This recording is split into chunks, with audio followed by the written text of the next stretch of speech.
good, YouTube? Another quick video because I got to go somewhere soon. But today we are reacting to anime disappointments. Let's get to the video. You're one. The guy you made awkward eye contact with today is probably one. And anybody who has TikTok is definitely one. By the way, follow my TikTok. But the disappointment. You know what got done dirty? Nigga, my guy when he followed his model. Like, I ain't gonna lie, they should just give it to my guy at that point. Like, if they gonna have him have a form like that, but it does nothing, like, let's say, what's the point? What I'll be talking about today are truly bottom of the barrel. Not because they're straight up. Or you in those, another one, Vegeta. Like, they be giving Vegeta. No, Vegeta. I'm sorry, my bad. But they be giving Vegeta all these powers and shit.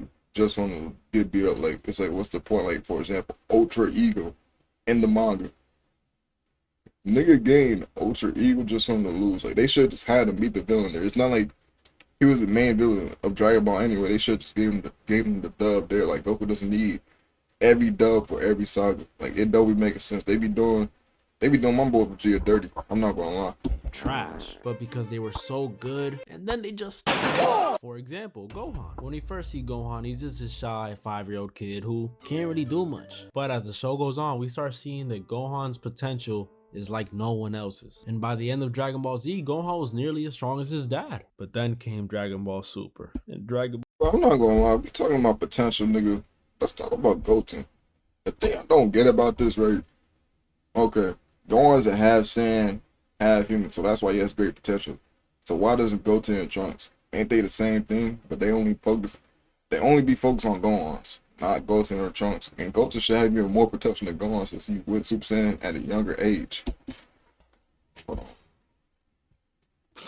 And my boy Gohan so damn dirty. He really went from being damn near the main character to being Japanese Steve Urkel in a green tracksuit. How do you opt out of being the strongest dude on the planet to go study bugs? Like, I know I'm not the coolest considering I'm out here reading manga and playing video games and shit, but bugs? But hey, at least we can say my boy Gohan got love at some point with that latest movie that just came out. But I can't say the same thing about the next person on this list. Or the next people, I should say. Everyone from Akame got killed. Alright, so to sum it up, everybody dies. Just don't watch this anime. Everybody died. And in gruesome ways too. I was like 11, 12, whatever I was, watching the latest character introduced this week get put on a freaking stick. That shit will scar you. And they were cool too. It's not like we had like a bunch of Yamchas running around or some shit. Everybody had their own little thing going on and they were all cool. And they all died. It's a disappointment. It's like, you know those fish you get from the carnivals that they just die within like 5 days? It was like them. They were carnival fish. And wait, I hope my shit was not muted throughout the whole, hold on. Speaking of anime deaths, I have to talk about the next person, Rengoku. I can openly say the Demon Slayer movie was the first movie I've ever cried to. Okay, that's a lie. First one was probably like or something. But aside from that, it was the Demon Slayer movie. And that was solely because of this man right here, Rengoku. Once I saw his name had Goku in it, I knew he'd be goated. And he was. He was powerful. He had a sad backstory. Just want to do his ass dirty. Like, I be hating it when this should be happening. Like, bro, they will introduce these strong ass anime characters and have them fight the villain of the saga, not even the main villain. These strong ass characters, only they're able to fight them. They'll have them get this final form or final move or whatever. Just for them to lose. Like, just for them to lose. Like, nigga, what be the point of that? Like I said, it's like with Vegeta and stuff, like, I'm not gonna lie, they don't even give him the dub on the side villains. Like, no, Ultra Ego versus, I forgot his name, but Gamora, I think. Yeah, fighting his ass and shit. They didn't even get the dub. Like, you should have just gave him the dub. It's not like he was the main villain of Dragon Ball. No, that's basically Frieza. The fuck? And Frieza's gonna come back anyway. He should have got the dub in the movie too. They just hate this nigga.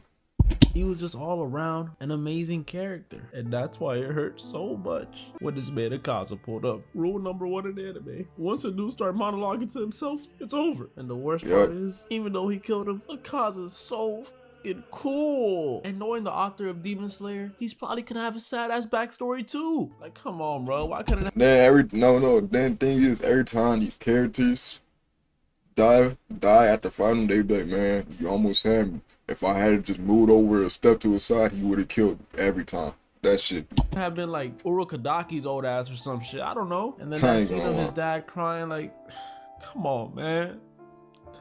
Can't do this shit to us. But yeah, I'll never forget the author of Demon Slayer for killing off Rengoku so early. But honestly, Rengoku didn't even have it the worst. Cause I'd much rather die a cool, badass hero who just happened to get turned into a donut than be like Rock Lee. Rock Lee is the sole embodiment of working hard in life sometimes won't get you anywhere. Cause this man used to put in that work. He was pretty much doubted from birth since he couldn't use ninjutsu. Ended up mastering the 8 gates technique, which is like really hard to learn. He whooped Sasuke. And Sasuke back then was him, like Himmy Himmel. And even after defying those odds, he had to fight Gaara. And the reason this fight is objectively top 10 best anime fights of all time is because of what Lee was doing. Lee was absolutely tossing Gaara's salad. Not the Urban Dictionary definition, but he was whooping his ass. And when it was looking like Lee was gonna win, Gaara broke the man's arm and leg. It was so bad that Lee was told he would never fight again. And even after all of that, Lee still made it back for the Sasuke retrieval arc. And you know, one would assume that he would keep up this pace in part 2, right? Right? No. Because in part 2, Lee was about as useless as Sakura. I think he was actually less useful than Sakura. Because at least Sakura, you know, she beat on Kaguya at the end. But Lee, I got you right now. I got a list right here. They did his of all ass Lee's dirty. accomplishments in Shippuden. Hold up. Okay, so there's nothing here. And I'm not trying to discredit the fact that he ended up becoming a Jonin. But when you compare him to guys like Guy, see what I did there? He didn't really do much. And that's every side character in Naruto. Yes, even Sakura. Most of them are just a victim of bad writing. Really? Only Shikamaru got like an ounce of love at the beginning of the show. And then y'all know what happened to Neji. So no hard feelings, my Rock Lee fans. At least y'all can say he wasn't the only one that got did dirty. He was just the worst one. Moral of the story, Promised Neverland Season 2 was the most disappointing shit I've ever watched. My God, what that shit so ass. We don't talk about that. We don't talk about that. But anyways, if you like the video, like, subscribe for all my socials. And we on the road to 1K. I'm gonna do more videos like these. I've been seeing people been fucking with these other videos, so that's why I've been, you know, react to videos like these. I'm gonna still do my regular shit where I react to other shit too. Don't worry. But yeah, we on the road to 1K.